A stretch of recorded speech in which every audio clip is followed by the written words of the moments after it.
네, 신약 86쪽인데요. 네, 찾으신 줄 알고 봉독해 드리겠습니다. 누가복음 1장 8절부터입니다.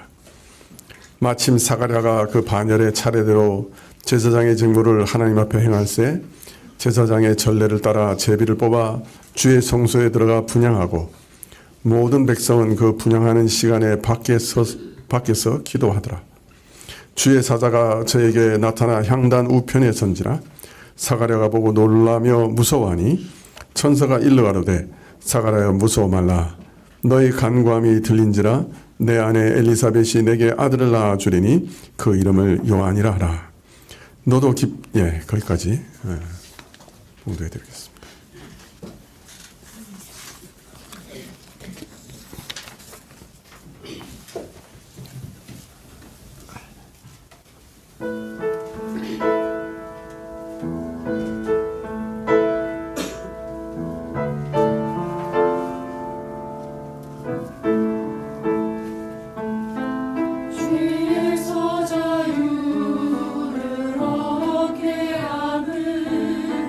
주의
하나님의 언약 백성과는 가장 어울리지 않는 참 폭군 헤롯이 다스리는 때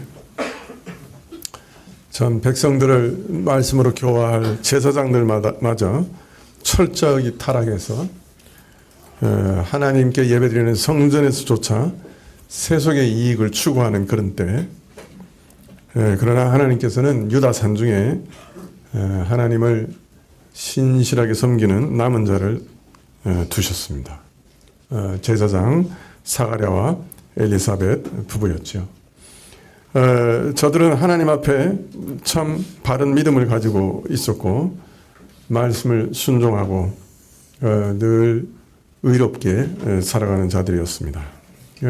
그러나 불행하게도 이들 부부에는 자식이 없었죠. 또 이제 나이가 아주 많아져서 자식을 바랄 수 없는 그런 처지가 되었습니다.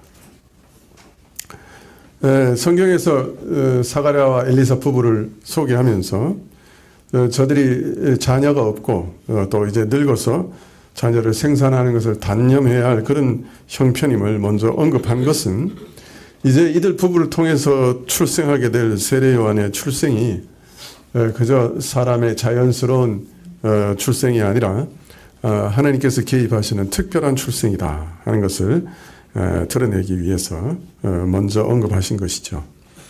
하나님이 간섭하시는 기적적인 출생으로 이들 부부 가운데서 세례 요한을 나게 하실 것이다. 이렇게 알리시고 계신 것입니다. 사실 구약에 보면 이런 이적적인 출생은 하나님의 뜻을 순종하기 위해서 또 하나님의 뜻을 이루기 위해서 사용하셨던 인물들의 출생에서 간혹 보이는 하나의 표적이었습니다. 하나님께서 이 아이를 처음부터 하나님의 뜻에 사용하시기 위해 특별하게 이적적으로 출생하게 하셨다. 그리고 이 아이는 그래서 그러한 일에 선택받은 자다 하는 것을 드러내기 위한 표적으로 도저히 출생할 수 없는 그런 나이에 그 부모에게서부터 자녀를 주셨죠. 특별히 이삭 같은 경우도 그렇고 또 요셉도 아주 오래 기다렸죠. 베냐민도 그렇고 삼손이 특별히 그렇고 또 사무엘도 그렇고 그러한 일이 이제 세례 요한에도 있었다 그렇게 알리고 있습니다. 오늘 말씀에 보면 1장 8절에 마침 사가랴가 그 반열의 차례대로 제사장의 직분을 하나님 앞에 행할새 제사장의 전례를 따라 제비를 뽑아 주의 성소에 들어가 분향하였다. 이렇게 말하고 있습니다.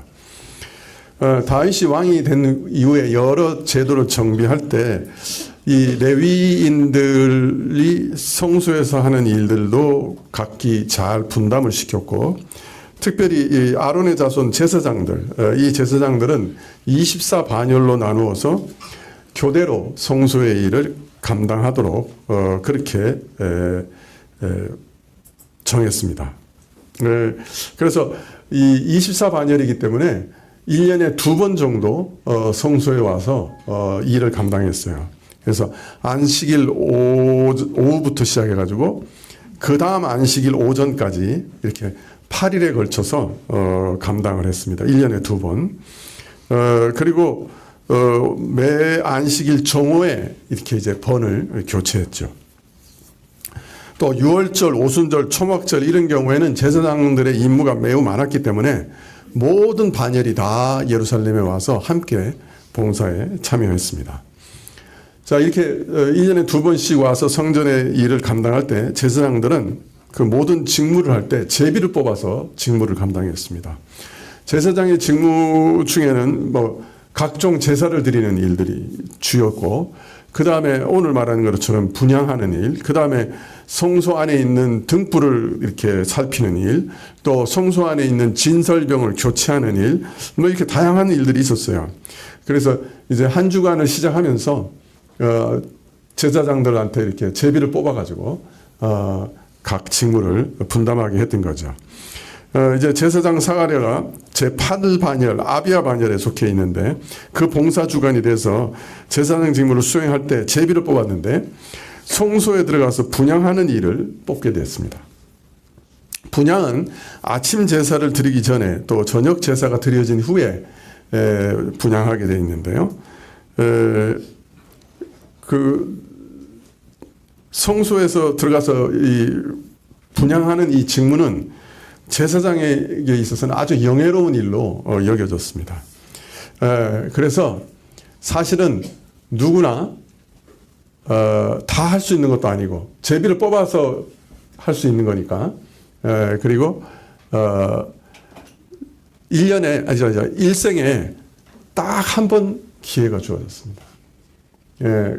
왜냐하면 그 당시에 이제 제사장 수가 18,000에서 한 2만 정도, 기록에 따라서 조금 다른데요. 18,000에서 2만 명 정도 되는데, 이게 이제 뽑아도 어떤 면에서는 일생 뽑아도 성소에서 분향하는 걸 못 뽑을 수가 있어요.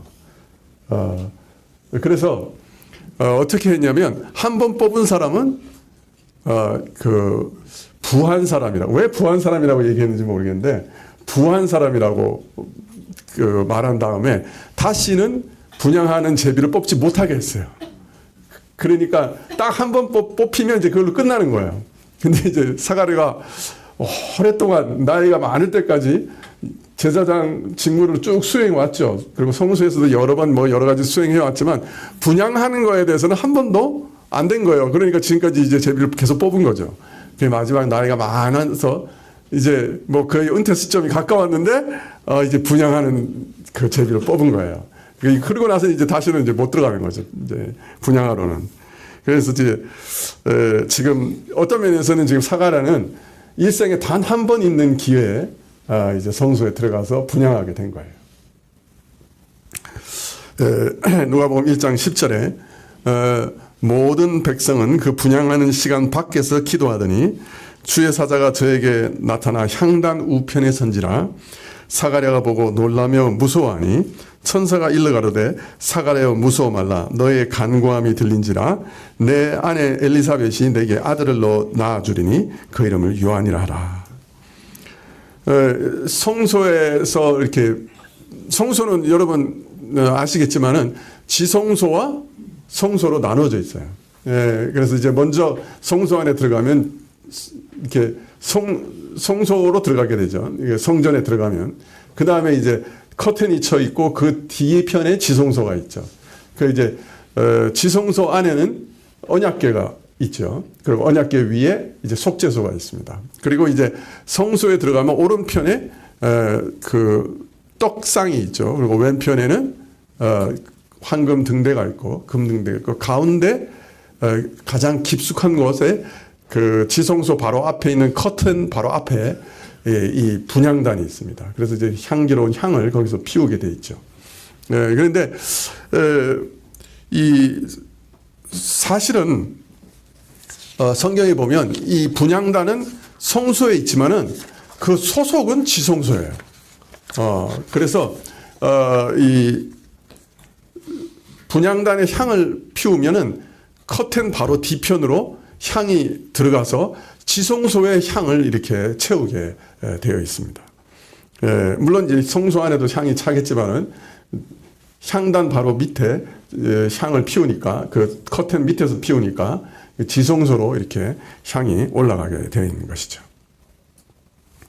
그래서 속죄소를 덮습니다. 이 향기가. 참 일평생에 단 한 번 기회 성소의 향단의 향을 피우면서 사가랴는 기도했죠. 너의 기도가 응답받았다. 이제 그렇게 천사도 얘기하는데 아마 틀림없이 기도했을 거예요. 그리고 그 시간에 백성들도 바깥에서 기도했다. 그래서 이제 그 향을 피우는 시간은 백성들도 성소 바깥에서 기도하는 시간이었어요. 왜냐하면 이 향을 피우고 연기가 올라가는 것은 시편 141편에 보면 여호와여 내가 주를 불렀사오니 속히 내게 임하소서. 내가 주께 부르짖을 때 내 음성에 귀를 기울이소서. 나의 기도가 주의 앞에서 분향함과 같이 되며 나의 손드는 것이 저녁 제사같이 되게 하소서. 그러니까 다른 말로 말하면 이 분향은 마치 우리의 기도가 하나님께 올라가서 상달되는 것 같은 그것을 그렇게 눈으로 보게 하는, 그러니까 상징이었어요. 그래서 계시록 5장 8절 이하에 보면 책을 취하심에 내 생물과 24장로들이 어린 양 앞에서 엎드려 각각 검은과 향이 가득한 금 대접을 가졌으니 이 향은 성도들의 기도들이라. 그래서 금 대접의 향은 성도들의 기도다 이렇게 얘기하고, 계시록 8장 3절에 보면 또 다른 천사가 와서 제단 곁에 서서 금향로를 가지고 많은 향을 받았으니 이는 모든 성도의 기도들과 합하여 보좌 앞 금향단에 드리고자 함이라. 향연이 성도의 기도와 함께 천사의 손으로부터 하나님 앞으로 올라가는지라. 여기서 기도와 함께 이렇게 되어 있지만은 사실은 기도로서라고 이제 번역하는 게 좋습니다. 이처럼 금향단의 향은 성도들의 기도를 상징하는 것이죠. 그래서 그 향을 피우는 시간에 제사장도 기도하고 그 다음에 바깥에서 성도들도 다 같이 기도했던 거예요.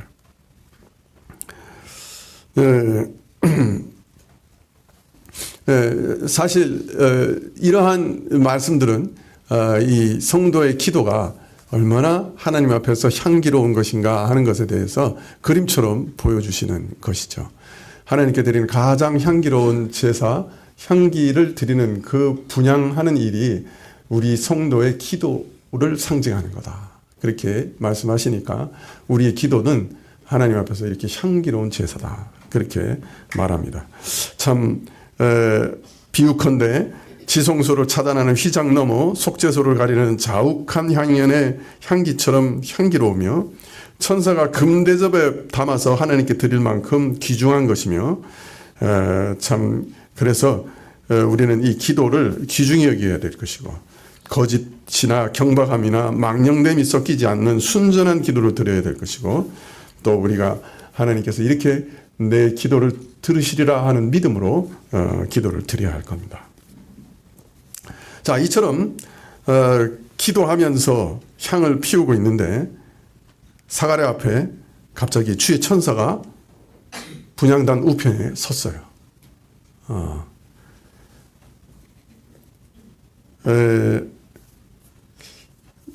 천사가 나타난 걸 보고 이 사가랴의 첫 반응은 뭐죠?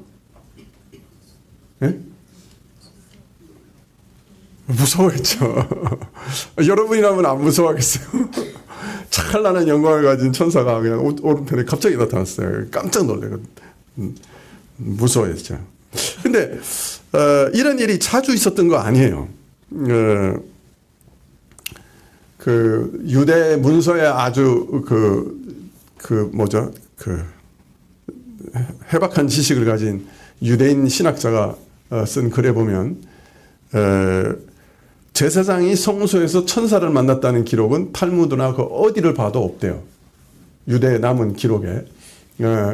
대제사장이 지성소에 가서 1년에 속죄일에 딱 한 번 들어가잖아요. 대제사장이 지성소에.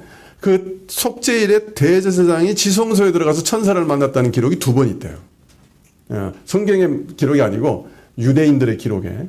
그러니까 이 제사장이 성소에서 천사를 만난 거는 그 기록상으로 보면 이게 유일한 거예요. 그러니까 아주 예상치 못한 희귀한 일이 일어난 거예요. 그러니까 이제 사가랴가 이제 깜짝 놀라고 그랬죠. 뭐 기대한 일이 아니니까. 네. 한 번도 있었던 일이 아니니까. 네. 근데 천사가 그래서 사가랴 보고 무서워 말라 이렇게 얘기합니다. 그리고 너의 간구함이 들렸다. 그러니까 깜짝 놀라고 뭐 사람이라고 하면 갑자기 누구나 상상하면 뭐 두려워했겠죠. 그러나 이 말은 참 천사가 나타난 걸 보고 깜짝 놀라서 두려워해서 두려워하지 말라 그렇게 얘기한 것도 있겠지만은, 근데 성경에 보면 그 하나님의 메신저들이 이제 그 하나님의 그 뜻을 전하는 천사들이 사람을 만날 때마다 하는 말이 이거예요. 두려워하지 말라. 또 여호와의 사자 그 성육신 하시기 전에 제 2위이신 그 예수님께서 구약에서 사람을 만날 때도 제일 먼저 하는 일이 두려워 말라 하는 말씀이죠. 그 말은 사실은 어렵고 힘든 상황에서 두려움과 염려와 절망적인 상황에서 참 고통하는 자신의 백성을 위로하시는 말씀이기도 한 거죠. 이제 하나님께서 역사하시고 함께 하시고 또 일을 시작하실 것이니까 너 두려워하지 마라. 그렇게 격려하시는 뜻도 없지 않아 있었을 것입니다. 그래서 이제 내 기도가 들으신 바 되었다 이렇게 말씀하시는 걸 봐도 정말 하나님께서 참 위로하시는 말씀이라고 하는 것을 우리가 이해할 수가 있죠. 하나님께서 세우신 규례를 따라 제사장의 분향과 함께 드리는 기도, 백성과 함께 호소하며 간구하는 기도, 내 기도가 이제 들으신 바 되었다.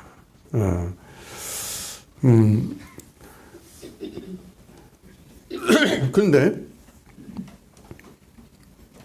바로 온 백성과 제사장이 분향하면서 성소에서 기도하고 있는 그 순간에 천사가 나타나서 내 기도가 들은 바 되었다 이렇게 밝히시는 것은 바로 지금 백성들의 기도와 이 제사장의 기도가 하나님께 응답되었다 하는 것을 보증하는 어떤 표적의 의미도 그 안에 있다고 할 것입니다. 하나님께서는 드디어 이 사람들의 기도를 들으시고 하나님께서 무엇인가 일하실 것이다 하는 것을 알리시는 장면이기도 한 것이죠. 자, 그런데 그러면 사가랴는 성소에서 뭘 기도했을까요?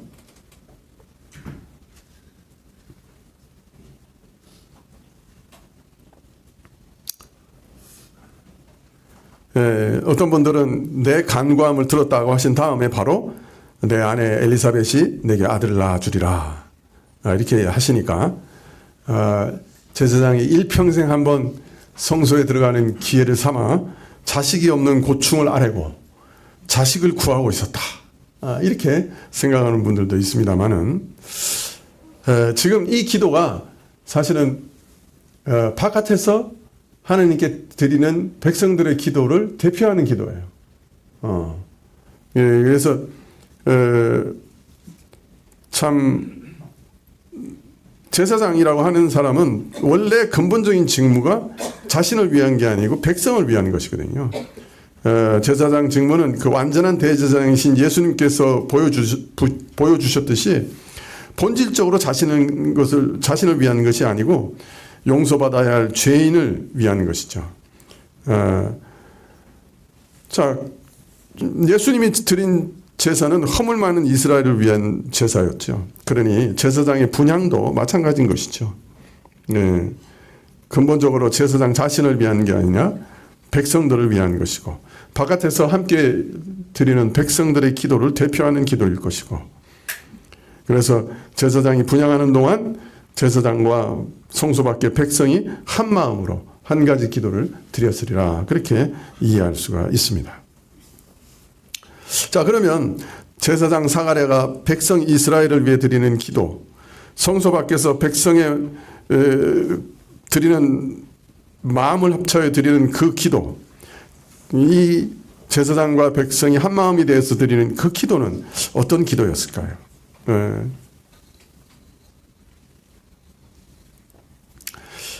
당시 이스라엘은 참 어디를 보아도 희망이라고는 참 단 하나도 찾을 수 없는 그런 암담한 때를 보내고 있었습니다. 한때 잠시 기대를 걸었던 마카비 가문의 하스몬 왕가는 내부 권력 다툼으로 무너져 버렸고, 그 틈을 타서 헤롯이 왕위를 찬탈해서 당시의 강대국 로마가 그를 인정하고 사주하고 지원하는 그런 상황이었습니다. 참 교회의 왕을 로마가 정하고 이스라엘의 흥망을, 왕조의 흥망을 참 로마가 마음대로 결정하는 그런 시기였습니다. 그런데 더 문제는 영적 위기였습니다. 이방 세력의 지배 기간이 너무 길어지니까 많은 이스라엘인들이 깊은 시리와 절망에 빠졌습니다.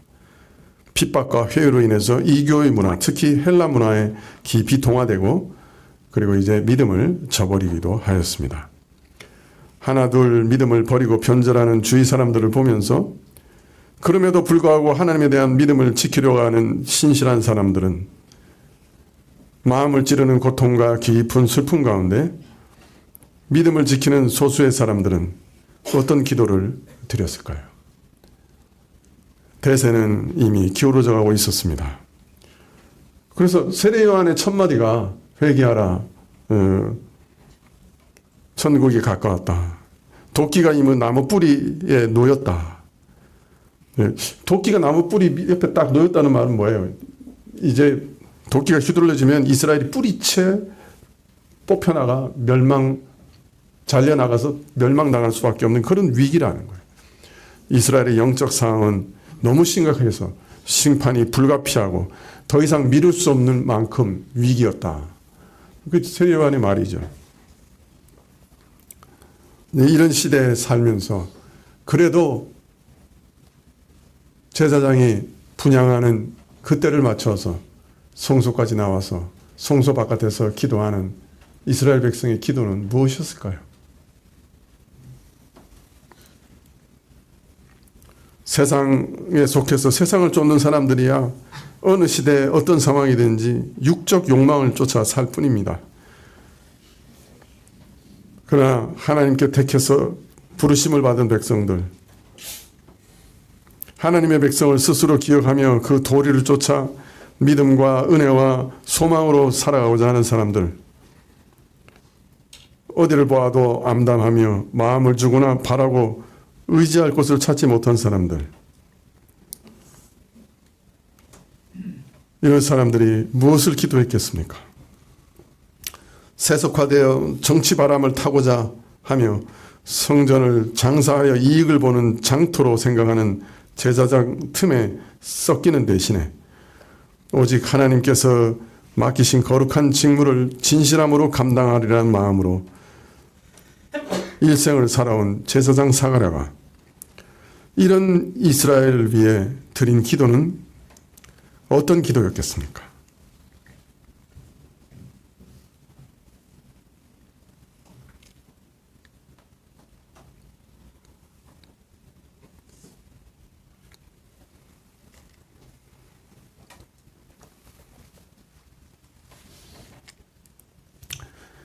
이스라엘이 이런 암울한 상황에 처했음에도, 이스라엘이 이런 비참한 처지에 처했기 때문에 하나님께 부르짖을 수밖에 없어서 성전을 찾아온 백성들이 제사장 사가랴와 함께 드린 그 기도가 어떤 기도였겠습니까? 이스라엘과 자신의 죄를 아뢰고 회개하면서 분명 하나님의 긍휼을 구하는 기도였을 겁니다. 주여, 이 이스라엘을 어찌하시겠습니까? 우리를 긍휼히 여겨주십시오. 부르짖는 기도였을 겁니다. 말라기 이후 400년간이나 침묵하시는 하나님 앞에서 마치 시편 77편 7절에서부터 9절 말씀처럼 주께서 영원히 버리실까? 다시는 은혜를 베푸지 않으실까? 그 인자하심이 길이 다하였는가? 그 허락을 영구히 폐하셨는가?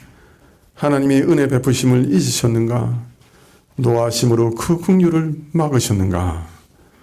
이런 불안과 염려로 되뇌이면서도 이는 나의 연약함이라 자신을 추스리며 하나님께서 베푸셨던 그 성경 안에서 기록하신 모든 옛 은총을 기억하며 여전히 살아계신 하나님께 하나님의 긍휼을 바라는 그런 기도였을 겁니다.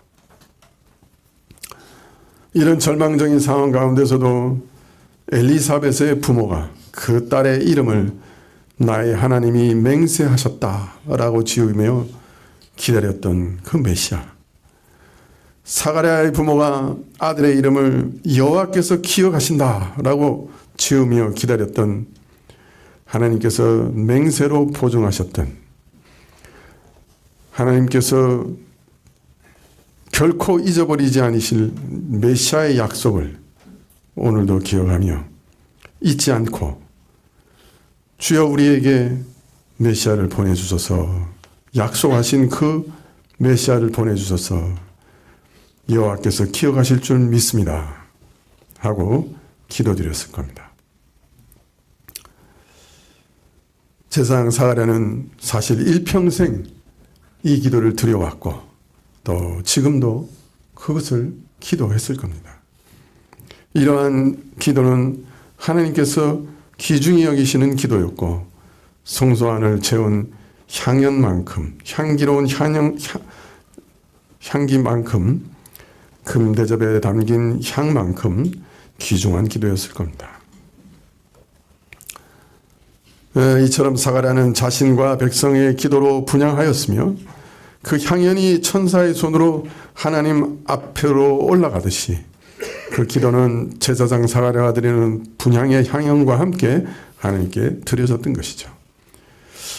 다니엘이 황폐한 예루살렘을 위해 작정하고 금식하고 기도하였을 때 하나님께서 천사 가브리엘을 보내어 저녁 제사 드릴 즈음에 그의 뜻을 계시해 주셨던 것처럼, 오늘 사가랴가 분향하는 중에 하나님께서는 주의 천사 가브리엘을 보내어 제사장과 백성이 마음을 합하여 드린 기도에 대해서 그 응답을 주시고 계십니다.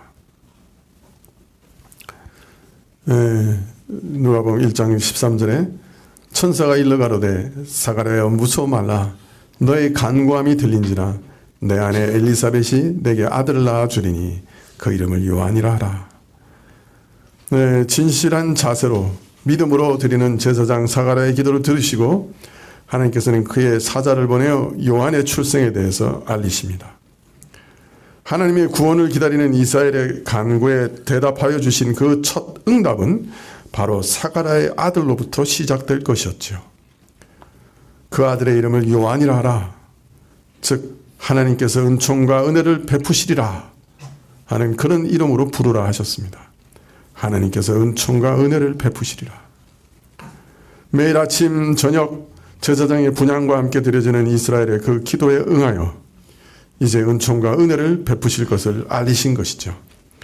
요한은 바로 이 은혜를 위해 태어난 자임을, 이 은혜와 깊은 관계가 있는 자임을 알리시고 계신 겁니다. 이처럼 세례 요한의 아비 사가랴는 제사장으로 분향의 직무를 행하는 중에 주의 사자로부터 세례 요한의 출생에 관한 예언을 듣게 되었습니다.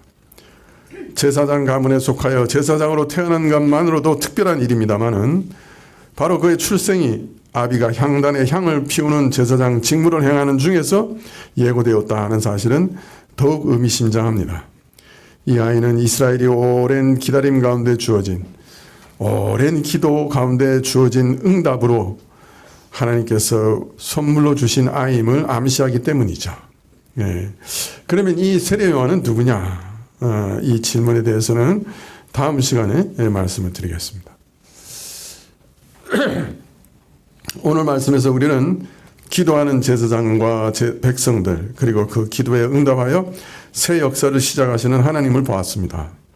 하나님께서 내 기도를 들으셨다 하신 말씀으로 이 새 역사는 시작됐지요.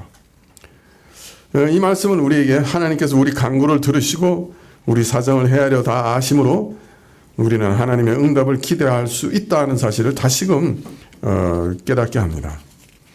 하나님께서 내 사정을 헤아려 다 아시고 나의 호소와 간구에 대해서 대답하시리라 하는 기대와 확신은 이스라엘과 교회는 물론이요, 우리 신자 개인에게도 무한한 위로와 의지와 힘이 되는 것이죠. 천지를 지으신 하나님께 나의 사정을 아뢰 수 있다고 하는 것, 그리고 하나님께서 그 사정을 늘 듣고 계신다고 하는 것, 그리고 때가 되면 하나님께서 그 기도에 응답하신다는 그 일이 우리 신자들에게는 얼마나 큰 위로가 되는지 모릅니다. 그래서 계시록을 보면 성도의 가장 큰 특권이 바로 이 기도할 수 있다는 것이다. 예, 금향단의 향처럼 기도는 오늘도 하나님 앞에 올라가는 것이다 라고 말씀합니다. 계시록 8장 4절에 향연이 성도의 기도와 함께 천사의 손으로부터 하나님 앞으로 올라가는지라. 천사가 그 향로를 가지고 단 위에 불을 담아다가 땅에 쏟음에 내성과 음성과 번개와 지진이 나더라. 성도가 기도하는 그 기도를 향로에 받아서 하나님께 드렸습니다. 그리고 그 다음에 그 향로에다가 성소에 있는 단 위에 있는 불을 담아가지고 땅에 쏟았더니 땅 위에 내성과 번개와 지진이 일어납니다. 기도를 받았던 천사가 바로 그 기도를 받았던 향로를 가지고 단 위에 불을 땅에 쏟자 참 이 땅이 진동합니다. 이 단 위에 불은 하나님의 진노를 상징하는 건데요. 이처럼 향로가 하나님께 성도의 기도를 드리는 데 쓰이고 또한 대조적으로 교회의 공적, 원수들에게 진노를 담아 붓는 그릇으로 또 쓰입니다. 요한이 본 이 환상은 천사의 손으로 드려지는 그 분향과 함께 성도의 기도가 하나님께 상달된다고 하는 사실과 또 그렇게 드려진 기도가 어떤 결과를 초래하는가 하는 것을 잘 보여주고 있습니다. 천사가 성도의 기도와 함께 하나님께 분향하는 그 향을 담았던 향로에 제단의 불을 담아 땅에 던졌다고 하는 것은 천사의 분향과 함께 드려진 그 성도의 기도가 하나님부터 응답되어서 이 땅의 역사에 중대한 변화를 초래하고 있다 하는 사실을 상징적으로 보여줍니다. 이처럼 성도가 드리는 그 기도는 그저 하나님 앞에서 내 사정을 아뢰는 것으로 끝나버리는 넋두리가 아닙니다. 우리가 드리는 기도는 제사장이 드리는 분향으로 말미암아 향기로운 향과 같이 하나님께 상달되며 하나님께서는 이러한 우리의 기도를 들으시기만 하고 그저 침묵하고 가만 계시는 것이 아니라 반드시 응답하셔서 이 땅의 역사에 뭔가 일을 일으키시는 겁니다. 천사가 향로의 제단의 불을 가득 채워서 땅에 쏟으니 내성과 음성과 번개와 지진이 났다는 것은 성도의 기도가 이 땅의 역사에 초래하는 결과가 참으로 대단한 것이다 하는 것을 잘 보여주고 있습니다. 내성과 음성과 번개와 같이 이 땅에 거하는 자들로 하여금 두려움에 떨게 할 만한 그런 결과를 초래할 것이요 온 땅을 뒤흔들어 무너지게 하는 지진과 같은 중대한 변화를 이 땅의 역사 가운데 초래할 것이다 하는 것을 알리고 있는 것이죠. 자, 그러면 우리는 어떻게 해야 될까요? 사실 아무리 기도해도 이 세상은 조금 더 변하지 않는 것 같아요. 세상과 우리 사정은 점점 더 악화되는 것 같아요. 우리 기도는 모두 땅에 떨어지는 것 같아요. 이럴 때 우리는 어떻게 해야 됩니까? 그래서 우리는 종종 기도하는 것조차 포기할 때도 있죠. 그러나 여러분 한번 생각해 보세요. 사가랴가 분향하는 그때 400년이나 하나님께서 침묵하시던 그때였습니다. 선지자를 보내지도 않으셨고 하나님 말씀이 주어지지도 않았고 참 선지자들이 400년 전에 성전에 대해서 제2성전에 대해서 예언하기를 만국의 영광이 이 성전으로 몰려올 거다 그랬는데 그 만국의 영광이 몰려오는 것은커녕 정말로 답답한 일들 메시아의 영광과는 너무나 먼 현실 참 오랜 정치적 경제적 사회적 압박 영적 억압과 부조리, 불신앙 이런 것들이 참 판을 치는 계속되는 그런 시대를 살았습니다. 민초들은 참으로 너무나 힘겨운 삶을 견뎌내야 됐죠. 그래서 많은 사람들은 낙심하여 믿음을 저버렸습니다. 그래서 단지 찰나적인 세상, 그냥 한번 살다가 끝나버리는 것, 그것 우리 인생 아니냐. 여기서 제일 좋은 거는 먹고 마시고 노는 것 아니냐. 쾌락과 부여를 위해 살았습니다.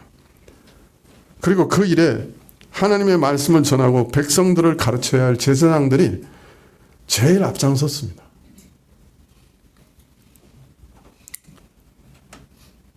네. 그래서 성전에서 장사했죠. 성전을 시장통으로 만들었죠. 그러나 그런 때도 메시아가 오실 것을 약속하신 그 하나님의 약속을 붙들고 여전히 기도하던 남은 사람들이 있었습니다. 사가랴도 하나님의 나라가 임하시기를 기도하고 쉬지 않고 기도했고, 또 성경을 보면 성전에서 시므온과 안나 같은 이들도 함께 평생 기도하고 있었습니다. 그리고 오늘 하나님의 때가 참에 드디어 구원의 문이 열리기 시작했던 것입니다. 400년이나 잠잠한 것처럼 보이던 하나님의 손이 드디어 움직이기 시작했습니다. 네, 그러니 우리는 어떻게 해야겠습니까?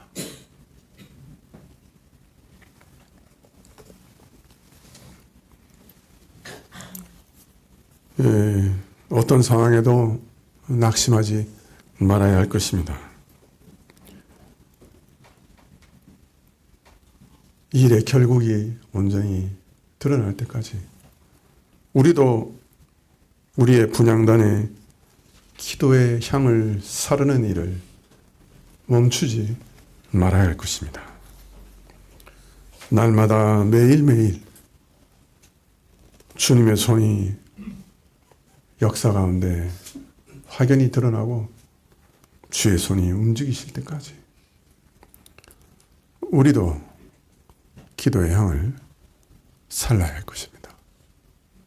기도하시겠습니다.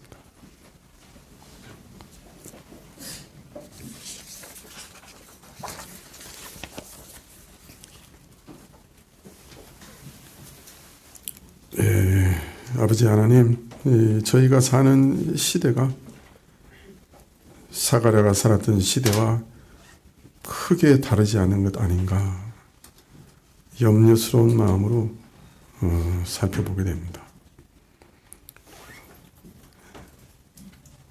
처음에 참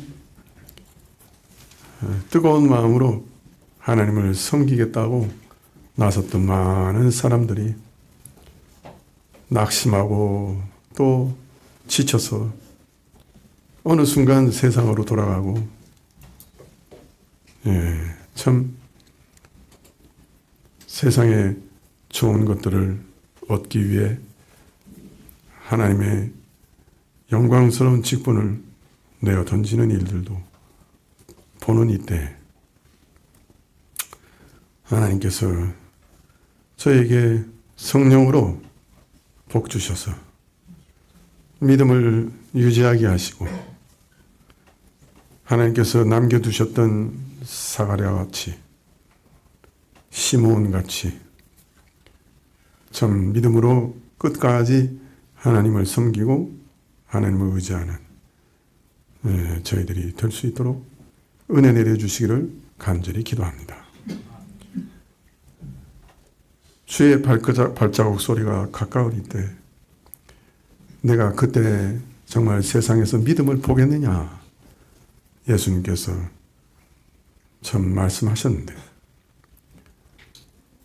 저희가 믿음의 사람들로 이 땅에 남아있을 수 있도록 주께서 허락하여 주십시오.